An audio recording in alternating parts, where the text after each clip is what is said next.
The banking Guru channel में आपका स्वागत है। आज हम अपनी इस वीडियो में जो कल न्यूज़ आई थी कि पब्लिक सेक्टर बैंक्स में डाइवेस्टमेंट की जो प्रोसेस है उसे दोबारा शुरू किया जा रहा है। ये न्यूज़ जनरली जब भी तो गवर्नमेंट की तरफ से आती है और कुछ किया भी जाता है, उसके बेस के ऊपर जो पब्लिक सेक्टर बैंक्स जिसमें गवर्नमेंट की हिस्सेदारी 75% से ज्यादा है वो हलचल में आ जाते हैं। इन बैंकों में जो 5 बैंक हैं जिसमें डाइवेस्टमेंट की बात हो रही है वो है Punjab and Sindh Bank, IOB, UCO Bank, Central Bank and Bank of Maharashtra. अब इनमें जो पंजाब एंड सिंध बैंक है उसमें गवर्नमेंट की स्टेक जो है 98% है, आईओबी में 96% है, यूको बैंक में 95% है और सेंट्रल बैंक में 93% है। अब इस न्यूज के आते ही ये जितने बैंक थे ये तकरीबन 10 से 15% जो है जंप आया इनमें। जैसे आज हम अपनी इस वीडियो में समझते हैं कि क्या जो डाइवेस्टमेंट है इसका डायरेक्ट बेनिफिट बैंकों को मिलता है या सिर्फ गवर्नमेंट अपने खजाने भरने के लिए या अपने बजट एडजस्टमेंट्स के लिए जो डाइवेस्टमेंट का उन्होंने टारगेट रखे होते हैं उनको पूरा करने के लिए ही ये एक्सरसाइज करती है। अब इस बार क्या डिक्लेयर किया गया कि 10,000 करोड़ QIP के थ्रू इन 5 बैंकों में जो है डाइवर्स्ट किया जाएगा, मतलब स्टेक जो है गवर्नमेंट की इसमें रिड्यूस की जाएगी।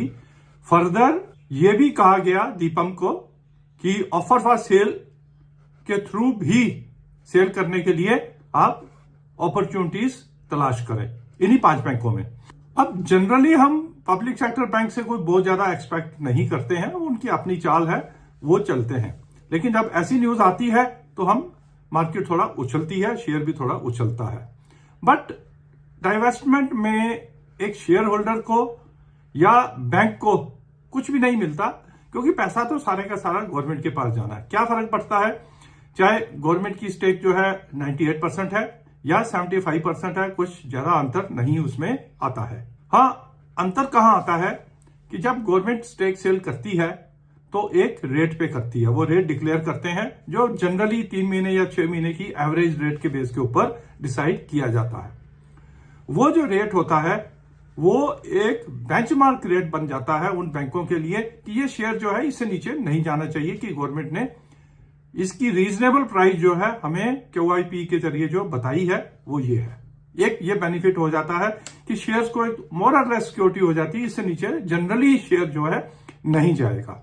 सेकेंडली, जब QIP के जरिए या ऑफर फॉर सेल के जरिए बैंकों में स्टेक सेल की जाती है तो जो क्वालिफाइड इंस्टीट्यूशनल इन्वेस्टर्स होते हैं या ऑफर फॉर सेल जो HNIs उसमें इन्वेस्ट करते हैं वो उन बैंकों के फाइनेंशियल्स को एनालाइज करते हैं और डिसाइड करते हैं कि इन रेट्स के ऊपर हमें इन्वेस्ट करना है या नहीं करना है। ये सॉर्ट ऑफ बल्क डील कह लीजिए, उसके बल्क डील की तरह उसमें इन्वेस्टमेंट होती है।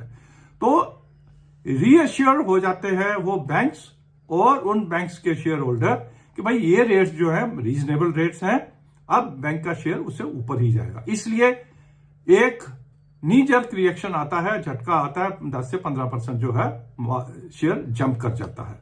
बट क्योंकि इन्हीं 5 में अभी बैंक का गवर्नमेंट का जो रेट है, किस रेट पे उन्होंने QIPs करने हैं या OFS करना है वो नहीं आया है, इसलिए हम ये जंप देख रहे हैं।